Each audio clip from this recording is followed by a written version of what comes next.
Escuchado las plegarias de nuestro querido maestro Ezequiel Atahualpa Sigamonal, compilador de Decálogo Universal, conocido como la Ley Real o los 10 Mandamientos. Son 10 palabras que Dios estableció para este futuro, en el cual se tenía que cristalizar, como dice en Efesios 1:10, en la dispensación del cumplimiento de los tiempos. Y cuando aparece la doctrina del Creador, que tiene que aparecer en los gentiles, tenía que aparecer, y luego empiezan a reunirse, a juntarse, porque Dios empieza a reunirlos, tanto los que están en los cielos como los que están en la tierra. O sea, se juntan dos, los que están en los cielos como también están en la tierra, en la dispensación del cumplimiento de los tiempos, que a esto se le llama la unificación. Llegó el tiempo, llegó la hora en el cual tenemos que aprovechar. Para algunos que recién están escuchando, tienen que abrir un poco su mente, rogar para que se haga la voluntad de Dios. Y ahora, aparte de lo que estamos conversando, nuestro querido maestro, porque él es el compilador, vamos a hablar algo que es bueno en nuestra vida diaria, tratar de ordenar nuestra vida. Tratar de ordenar. Porque si tratamos de ordenar, incluso si hablamos de un almacén, para darnos una idea, cuando usted empieza a ordenar las cosas, ingresan más cosas y se ve bonito todo, o bien ordenadito. Pero ¿qué pasaría si todo está uno por acá o por allá las cosas? Todo se llena todo un desorden, todo un caos, y se ve entran menos cosas y todo un caos. Y si lo dejamos abandonado, peor, entran las ratas, entra todo tipo de animales. ¿Por qué? Porque están desordenados. Pero ¿qué pasaría si hay orden? Hay orden, hay limpieza. Caramba, se ve bonito. Se ve hermoso cuando está todo ordenado, cuando está todo limpio, perfumado. ¡Qué hermoso! Te sientes a bien ingresar. Si no, imagínese, bien ves, sientes hasta repugnancia. En la parte espiritual es algo similar. Si no ordenamos nuestros pensamientos, no buscamos que haya una limpieza. Amigos, el espíritu no habita en un desorden, que en la Biblia le llama un cuerpo instrumento del pecado. Entonces, no habita, no hay que engañarnos. No, el Señor habita en mí y tu vida es un desastre. No, es difícil, no puede ingresar. Porque dicen Isaías en sabiduría que Dios no habita en un corazón de doble pensamiento, ni un cuerpo instrumento de pecado. Tenemos que ordenar nuestra vida. Es igual, vamos a poner una comparación.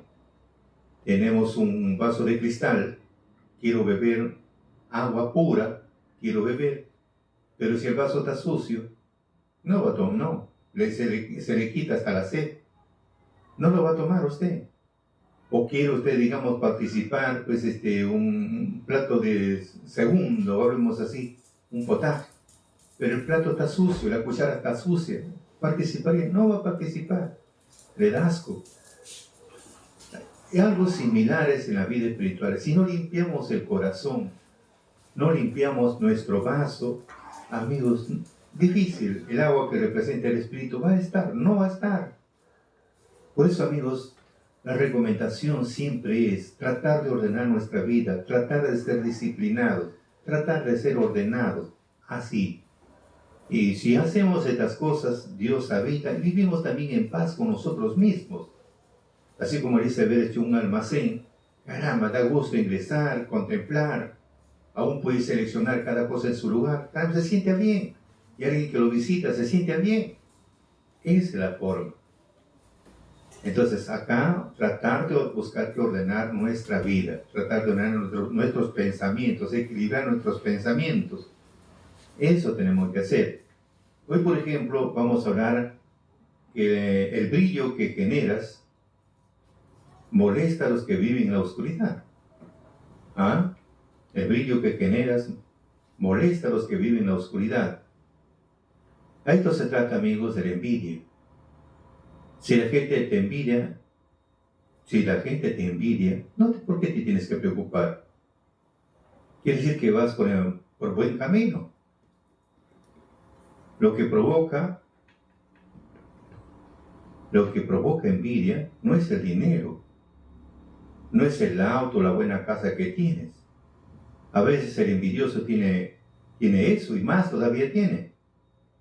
Lo que le causa envidia es tu brillo, eso que jamás se podrá pagar. Como te vuelvo a repetir, pueden tener dinero, pueden tener autos, vehículos, varios vehículos, unas buenas casas. El envidioso a veces tiene más que lo que tú tienes, pero lo que le causa es la envidia, el brillo que tienes, el brillo que generas. Eso le molesta a los que viven en la oscuridad. Así que, amigo, desde allá, no odies a los que te tienen envidia, porque tú tienes que odiar. Respeta a sus celos, respétalos, porque ellos son los que piensan que eres mejor que ellos. Yo recuerdo, mi abuelo tenía una frase y decía: cuando vean que no pueden igualarte, y mucho menos superarte, tratan de ensuciarte. Eso se llama envidia. Te vuelvo a repetir los dichos de mi abuelo. Cuando vean que no te pueden igualar, no pueden igualarte, y mucho menos superarte, entonces tratan de ensuciarte. Viene pues los celos, el resentimiento, el rencor, empiezan a hablar mal de uno, etc. Tratan de ensuciar. Y eso se llama envidia. Mejor, amigos, perdonemos a nuestro compañero de trabajo, al envidioso, al que habla mal de nosotros, al que nos hizo la vida imposible. Entonces vieron en nosotros algo que nunca podían llegar a ser. Nos enseñaron incluso que en su peor momento nuestra luz brilla tanto que opaca la vista de otros. Así que, amigos, firmes. Como dijo una vez un personaje: soy la alegría de quien me ama, la tristeza de quien me odia y la preocupación de quien me envidia. Por eso decía el apóstol Santiago, capítulo 3, 14, 15, 16, 17, si ustedes tienen envidia, dice, ¿no? Estoy leyendo en versión latinoamericana.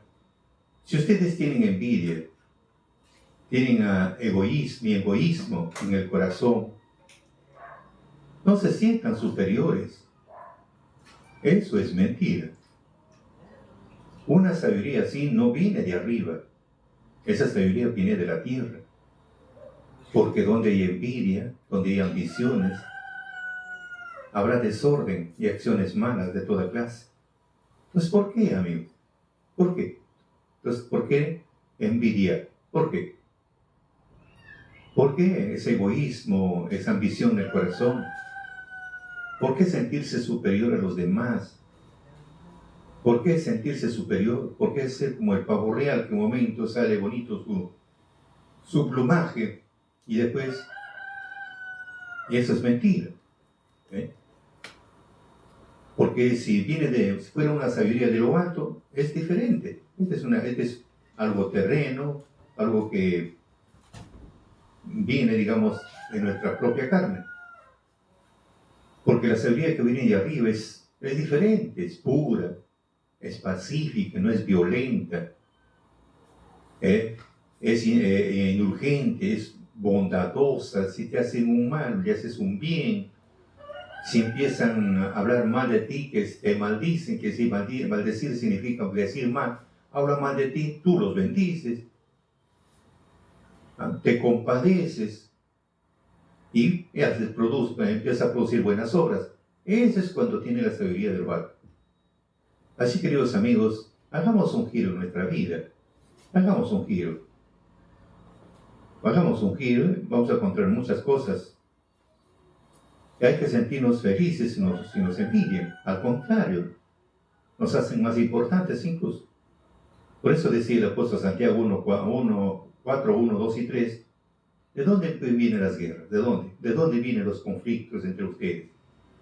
¿Quién hace la guerra? ¿No son los malos pensamientos que tienen adentro?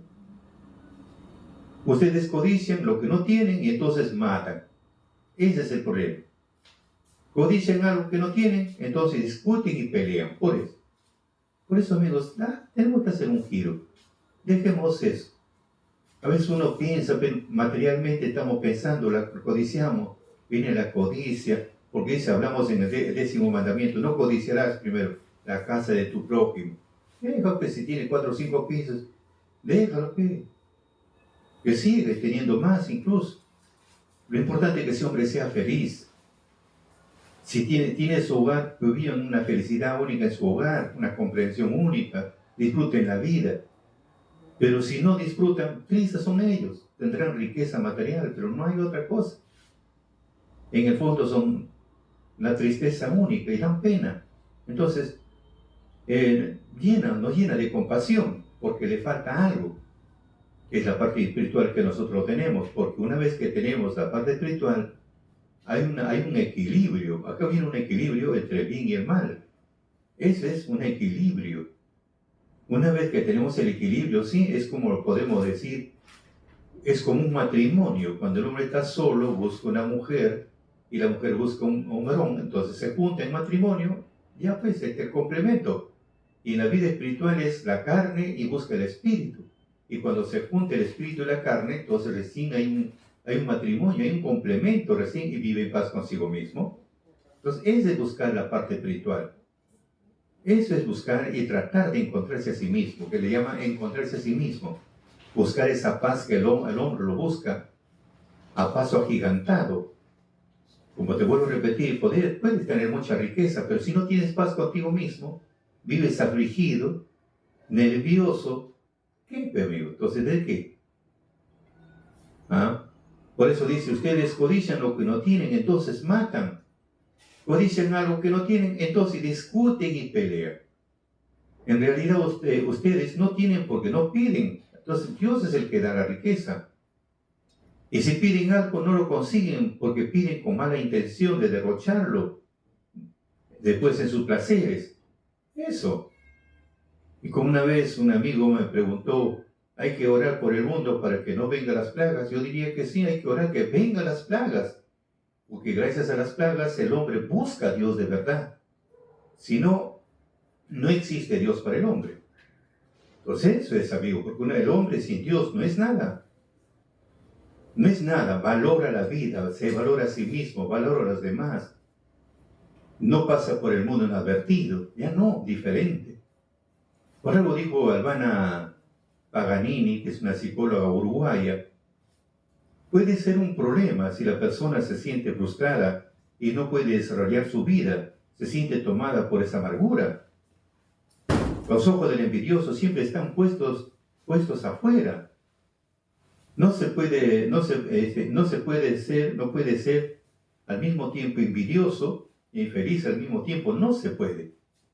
Acá tenemos que tomar una decisión. Al mismo tiempo no podemos ser envidiosos ni tampoco podemos ser felices. No podemos. Tenemos que elegir cualquiera de las dos. Bien, ¿sigues ser un buen envidioso o busca ser feliz? La decisión es nuestra. No pueden estar las dos juntas. Por eso, como dijo este personaje, los ojos del envidioso siempre están puestos afuera, en alegrías y los logros o talentos de otros, ni siquiera de lo nuestro.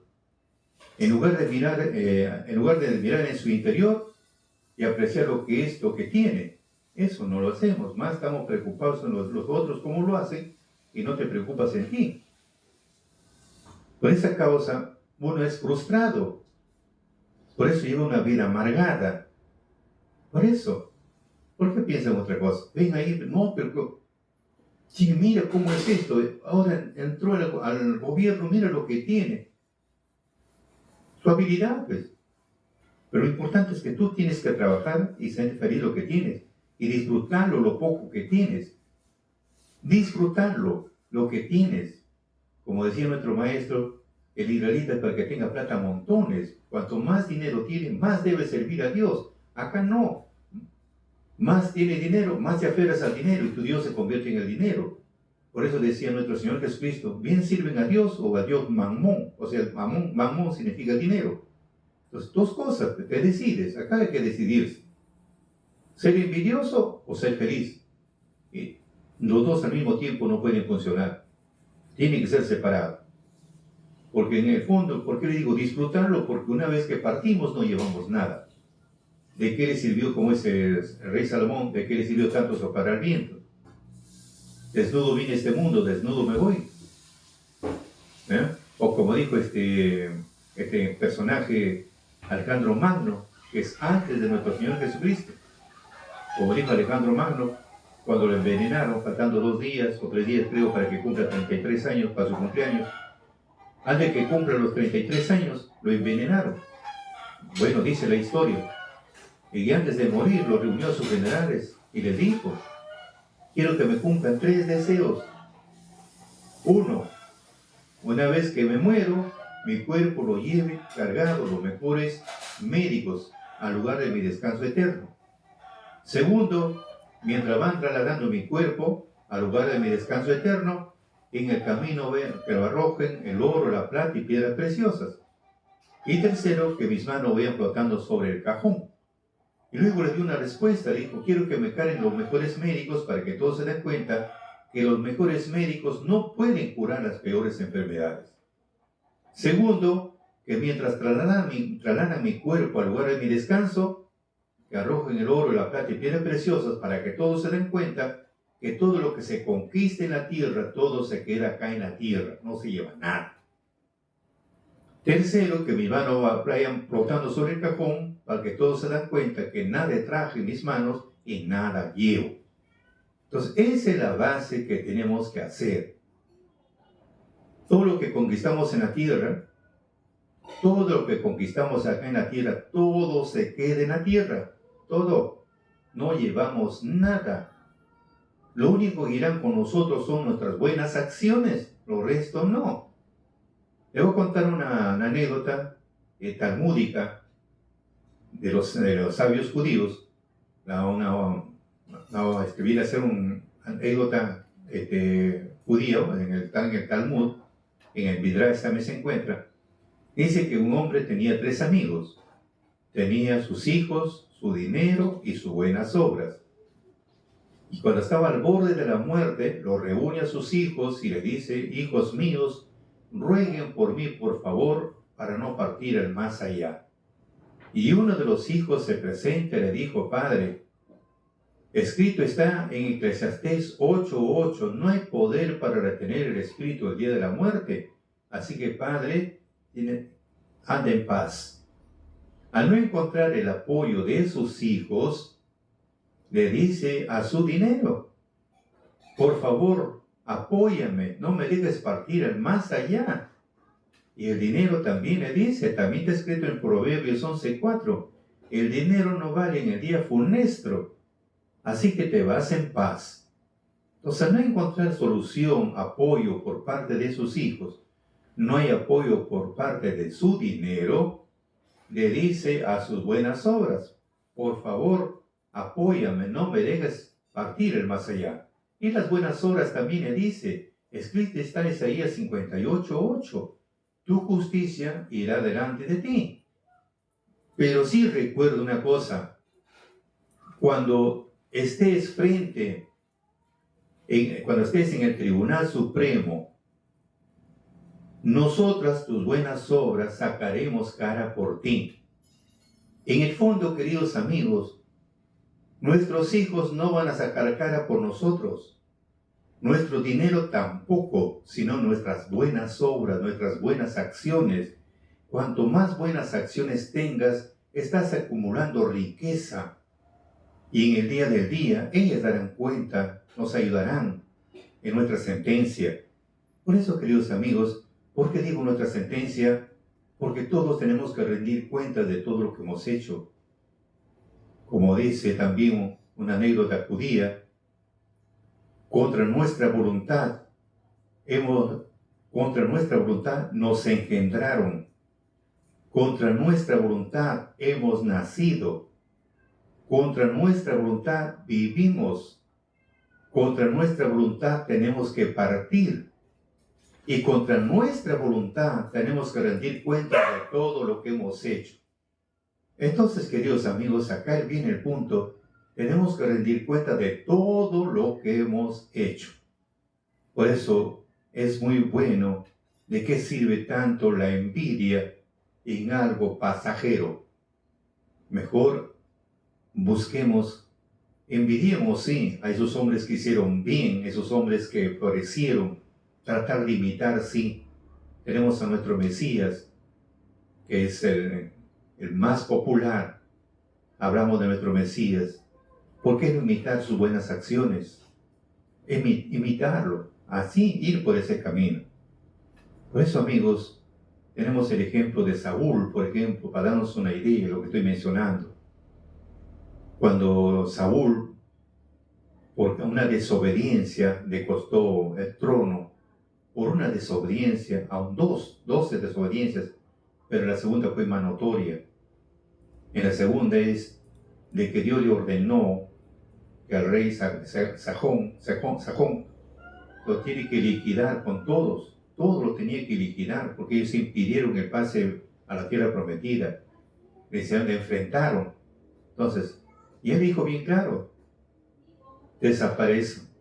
Él no, se fue, le perdonó la vida al rey, le perdonó a los animales más gordos, le perdonó la vida, desobedeció la orden de Dios. Por eso que Dios le dijo, cuando se fue con el profeta Samuel, Dios tiene tanto contentamiento con los sacrificios, los holocaustos, que en obedecer la palabra de Dios, mejor es obedecer que los sacrificios y los holocaustos. Primero la obediencia, lo dijo, haz tal cosa, y lo desobedeció, y por esta causa que él pierde la promesa de que sus hijos continuaran con el reinado, pero perdió una promesa grande. Y luego, por ese desaire, por esa traición, por esa desobediencia, Dios le pasa el trono a David. Incluso lo mandó prepararse a su lado, vea las estrategias de un gobierno, estrategias tanto del gobierno como también las estrategias cómo defender a su territorio. Aprendió muchas cosas, aparte de que Dios le enseñaba, aprendió. Y una vez que se llega a enterar que la promesa había pasado a David, viene el celo. Entonces Saúl veía que le había abandonado, Dios le abandonó a Saúl, y estaba con David, por eso tuvo miedo de David, empezó a tener miedo, porque veía que cuántas veces lo mandaba para que lo maten, y él siempre salía victorioso en todas sus guerras. Entonces le tenía miedo. Y para alejarlo de su persona le hizo jefe de 1000 hombres. Y David se marchaba pues a la cabeza del ejército y le iba bien en todas las expediciones. ¿Pero por qué? Porque Yahvé estaba con él. Estos éxitos de David hicieron que Saúl le temiera más aún. Todo Israel y Judá, en cambio, quería que David, lo querían más a David, porque él marchaba siempre al frente de ellos. Entonces vemos ahí, viene una envidia que empieza a tenerlo. Por eso que los ojos del envidioso siempre están puestos afuera. Antes de mirar a su interior y apreciar lo que tiene, empezó a apreciar el otro y empezó a tenerle miedo. Entonces, eso es lo que nosotros, amigos, dejemos de estar mirando a los otros cómo progresan, dejemos a los otros cómo caminan. Acá la preocupación es cómo yo debo caminar. ¿Cómo yo debo caminar? ¿Por qué tengo que estar recibiendo celos, envidiando cosas del otro? No, amigo. ¿Para qué? ¿Para qué? Si somos pasajeros, ¿para qué? Goza con lo que Dios te da, gózalo, disfrútalo. Cada minuto, cada segundo, disfrútalo. Y si hay momento de servir a Dios, sírvele. Si hay momento de hacer cosas buenas, hazlo. Pero con cariño, con amor, con voluntad. Has de estar codiciando de los otros cómo lo hace, por qué lo hace. Amigos, eso no nos compete a nosotros. No nos compete. Lo importante es que tú tengas paz contigo mismo. Tengas esa tranquilidad contigo mismo. ya que Dios nos da la vida, ya que Dios nos da la fortaleza, tratemos de disfrutarlo. Como dice en traducción lenguaje actual, Proverbios 14:30, mente sana, cuerpo sano, mala envidia, pudrimiento de los huesos. Porque está la mente pensando en eso, nunca llega a ser feliz, preocupado en uno, preocupado en el otro. ¿Qué es eso, amigo? Preocupado, tratando de hacerle daño al uno, hacerle daño al otro, no entiende de brujerías y tantas cosas. ¿Por qué? Si ambos somos mortales. La envidia se cataloga como una pasión malsana que afecta más a quien la vive que a quien la despierta. O sea, más sufre la persona que está envidiándola, es el que más sufre aquel que la despierta. No está tranquilo, él está, hay que sufre. Como dijo Havana Paganini, ocurre que los éxitos del otro le muestran su propia incapacidad. Alguien que está realizando algo que no deseó tener o hacer. Puedo sentir que no lo estoy logrando porque no tengo recursos y que nunca lo voy a lograr. O como dijo Cicerón, escritor, orador y político romano, nadie que confíe en sí envidia la virtud del otro. Ese es el hermoso mensaje de Cicerón, de este escritor, orador y político romano. Nadie que confíe en sí. Acá nos recomienda confiar en nosotros mismos, confiar. Si tienes Dios de tu parte, confía en Dios. Y si vamos de ese punto de vista, vamos a encontrar que si pasa algo, te hace un daño, inmediatamente Dios siempre te va a proteger siempre, te va a proteger. ¿Ve? Por eso dice, nadie que confíe en sí, yo confío en mí, confío en Dios. Entonces, la envidia la virtud del otro. Yo no estoy envidiando del otro como progresa. Eso. Cada uno con su cada uno, como dijo el conductor guía espiritual de nuestra institución, Ezequiel Conasa Taucús y Molina. Una frase que me encanta donde dice, preocúpese por usted y su familia, los restos se encarga Dios. ¿Qué tal frase? Preocúpese por usted, su familia, los restos se encarga Dios. ¿Qué hace preocupándote por los demás? Ni siquiera te preocupas por tu vida, ni siquiera te preocupas por tu familia. ¿Qué haces? Por eso dice, como dijo Cicerón, nadie que confíe en sí envidia la virtud del otro. ¿Por qué? Porque cada uno cumple su función. ¿Por qué voy a envidiarlo? Y si vamos a la parte espiritual, encontramos eso. ¿Por qué voy a envidiar la virtud del otro? ¿Por qué? Si Dios te eligió para ser corazón, trabaja como corazón. Si te llamó para ser riñón, trabaja como riñón. Si te llamó para ser trabajar como hígado, trabaja como hígado. ¿Qué tienes que envidiar del otro? ¿Por qué tienes que envidiar el corazón? ¿Por qué no me has hecho oreja? ¿O por qué no me has hecho los pies? Cada uno, amigos, esa es la base. Nadie que confíe en sí envidia la virtud del otro. Nadie. Esa es la base que nosotros tenemos que buscar. Confiar en nosotros. Y si Dios me ha dado un ministerio, tratar de cumplir con ese ministerio sin estar envidiando a otro. Eso, amigos, tenemos que buscar. Porque a todo aquel que confía en sí mismo, nadie está envidiando la virtud del otro. Nadie. Los envidiosos tienen una baja estima. Los envidiosos tienen una baja estima, menosprecian los logros ajenos, lo viven como una ofensa a su propio ego. O sea que lo ha superado. Más o menos para que tengan ustedes una idea, recuerdo una vez me contó una anécdota,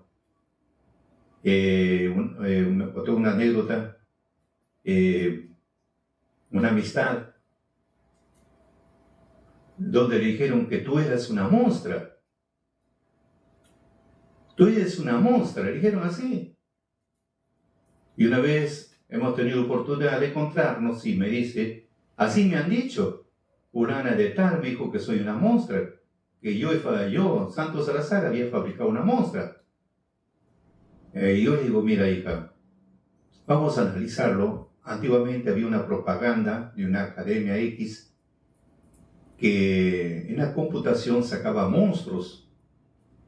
¿Qué significa monstruo? Que superaba a las demás, era la mejor y sacaban buenos elementos. Entonces le digo, hija, el ministerio que ella tiene, tú también lo tienes. El ministerio que ella tiene, tú también lo tienes. Pero ¿cuántos ahora pacientes tienes? Tenía más de 100.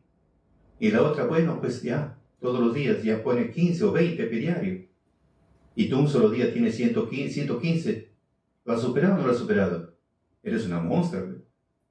Entonces, ¿pero por qué hacía esas cosas? Hacía la mala fama. Porque lo había superado. Lo había superado. Entonces, por eso, ahora estamos hablando que los envidiosos tienen una baja estima y menosprecian los logros ajenos. Lo menosprecian y se cree más sabio inclusive que el otro. Acá no, amigos, eso no. Recordemos que la sabiduría viene de parte de Dios. Ahora, por eso estoy repitiendo, los envidiosos que tienen una baja estima, los que tienen baja estima, menosprecian los logros ajenos. Antes de rogar a Dios, antes de presentar una ofrenda a Dios para que siga prosperando y pueda, pues, digamos, hacer buenas obras para el bienestar de cuántos van a venir, no, envidiando cosas negativas. Los viven como una ofensa a su propio ego. Usualmente, como dijo este personaje, usualmente se trata de personas cercanas, familiares, amigos, parejas, colegas, en la que existe una relación lujuriosa, con eso es lo que más surge. Menosprecian los logros ajenos, los viven como una ofensa a su propio ego. Vemos lo sucedido de los apóstolos, del apóstol Pablo, por ejemplo, en Tesalónica, para darnos una idea cómo son. Los judíos hablamos en Tesalónica, los judíos tenían una sinagoga. Entonces Pablo, según su costumbre los sábados, entró a verlos y durante 3 sábados discutió con ellos sobre las Escrituras. Les explicaba y probaba que el Mesías tenía que padecer, resucitar entre los muertos. Y él le decía, este Mesías es Jesús que lo estoy anunciando. Algunos creyeron, se unieron a Pablo y a Silas, como también con gran número de gente de nacionalidad griega que habían aceptado la fe de los judíos, entre ellos varias mujeres de la sociedad. Entonces, envidioso de esto los judíos, este es el problema, hubo un celo, hubo una envidia de los judíos. ¿Qué hicieron los judíos? Se reunieron a unos cuantos vagos, a unos cuantos maleantes, con la que armaron un motín y alborotaron la ciudad. Se presentaron en la casa de Jasón, porque estaban ahí alojados, buscando a Pablo y a Silas para llevarlo ante el juzgado. Pero como no lo encontraron, lo arrastraron pues a Jasón y algunos creyentes ante los magistrados de la ciudad, gritando, estos hombres han revolucionado todo el mundo, han llegado hasta aquí y este Jasón los ha recibido en su casa. Todos ellos se van en contra del decreto del César, fíjese, inventando cosas que no convienen. Todos ellos se van en contra del decreto del César y afirman que hay otro rey llamado Jesús. En esto alborotaron a la gente y a los magistrados de la ciudad que los oía. Pero después de recibir su fianza de parte de Jasón y de los creyentes, lo dejaron libres. Por la noche los hermanos hicieron salir a Pablo y a Silas a la ciudad de Berea. Entonces entraron a la sinagoga de los judíos, fueron a Berea, escapándose, y se fueron a Berea. Entonces llegaron a entrar a la sinagoga de los judíos, y era ellos eran mejores que los tesalónica y aceptaron la palabra de Dios con mucho interés. Diariamente examinaban las escrituras para comprobar lo dicho de Pablo, y muchos creyeron, de entre ellos de nacionalidad griega, mujeres distinguidas y varones hombres. Pero cuando los judíos de Tesalónica supieron que también en Berea predicaba Pablo la palabra de Dios, fueron allá para agitar y amotinar a la gente. Tal gusto. ¿Por qué? Porque los habían superado. Entonces ¿qué hicieron los hermanos con Pablo? Se retiraron, lo llevaron deprisa al mar, mientras que Silas y Timoteo permanecían allí. Y los que acompañaron a Pablo lo llevaron hasta la ciudad de Atenas. O sea, iba pues el hombre corriendo, pero lo vamos a la forma de la envidia. Lo que estoy leyendo es en Hechos capítulo 17, 1 al 15.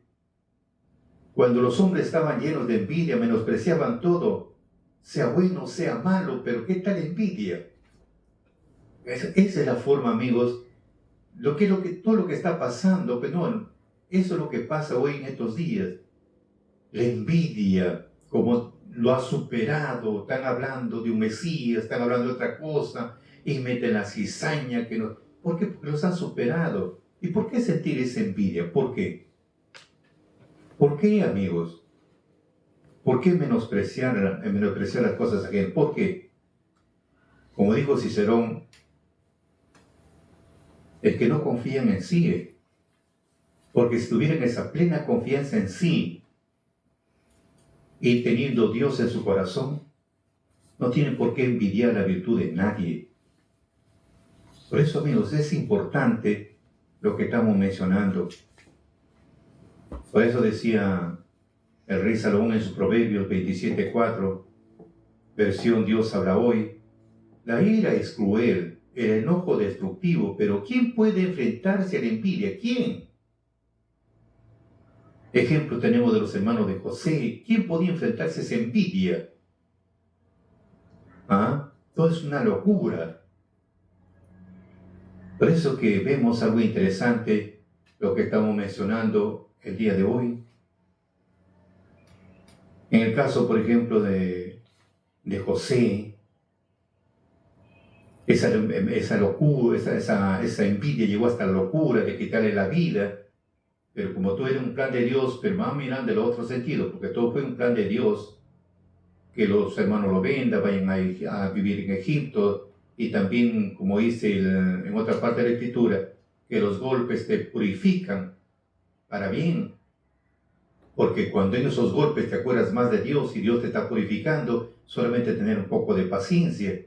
Así como hizo José, lo venden, un muchacho joven de 16 años, lo venden, caminando, imagínense, en plena desierto, arena caliente, frío, de todo. Va a un sitio, bueno, prospera, de ahí se va a la cárcel, prospera en la cárcel, y después de la cárcel sale para gobernar. Pero todo era un plan de Dios. Pero vamos a la parte de la envidia. Como él tenía, pues, el preferido de los hijos, el más amado de los hijos, su padre le dio una túnica que ellos querían esa túnica, porque cuentan los sabios que es una túnica que venía de sus ancestros, venía de su abuelo, cuando Isaac con esa túnica fue llevado para ser sacrificado en holocausto. Eso cuentan los sabios. Entonces, pero vamos a esa locura, pues envidia llegó hasta la locura. Su padre amaba más a José, pues le había tenido en su vejez, y le había hecho una túnica pues con mangas. Dice, bueno, dice túnica, pero dicen los sabios que eso venía arrastrando, que todos codiciaban esa túnica, ser pues el elegido. Y viendo que sus hermanos, que José era el preferido de su padre, comenzaron a odiarlo hasta que no querían conversar ni con él. Después de los sueños de las gavillas atadas en medio del campo, de José que se mantenía en pie, de sus hermanos lo rodeaban, se inclinaban ante la gavilla de José. Y el otro sueño que el sol, la luna y las 11 estrellas se postraban delante de él. En esto sus hermanos se pusieron más envidiosos contra él, mientras que su padre siempre conservaba esta en su memoria. Eso es lo que Estoy mencionando, está pues en Génesis 37, 2 al 13. Ese es el caso, amigos. Aunque el plan de Dios era otro, pero vamos al punto de la envidia, cómo es. ¿Por qué? Porque en ellos, como dijo Cicerón, no confiaban en sí, porque si debían confiar en sí, no tenía por qué envidiar la virtud del otro, no tenía por qué envidiar. O como dijo un pensador, la maldad encuentra refugio en el corazón envenenado por envidia. La maldad encuentra refugio en el corazón envenenado por envidia. Pero tranquilos, amigos, el envidioso dispara a otros, pero se hiere a sí mismo. En resumen, amigos, hay que sentirnos orgullosos de la envidia que generamos. Si tu amigo eres prosperado en algo, siéntete orgulloso de la envidia que te tienen. Si alguno habla a tus espaldas, siéntete honrado porque estás a un paso adelante de ellos. Deja que los años y no la envidia los que llenen de arrugas tus mejillas. Te repito, amigo, deja que los años te arruguen tus mejillas, mas no la envidia. Castígalo al envidioso haciéndole bien, como dijo un proverbio árabe. Ejemplo nos ha dejado José cuando se dio a conocer a sus hermanos, que le dijo: acérquense, yo soy José, yo, su hermano, el que ustedes vendieron a los egipcios. Pero no se apenen ni les pase por haberme vendido.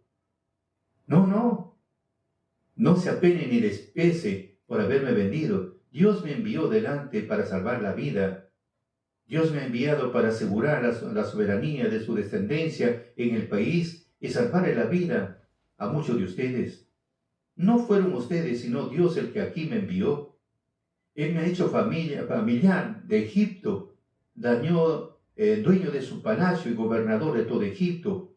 Vuelvan pronto donde mi padre, dígales esto que me manda decir sus amistades para llegar a más sedientos de la enseñanza de Dios.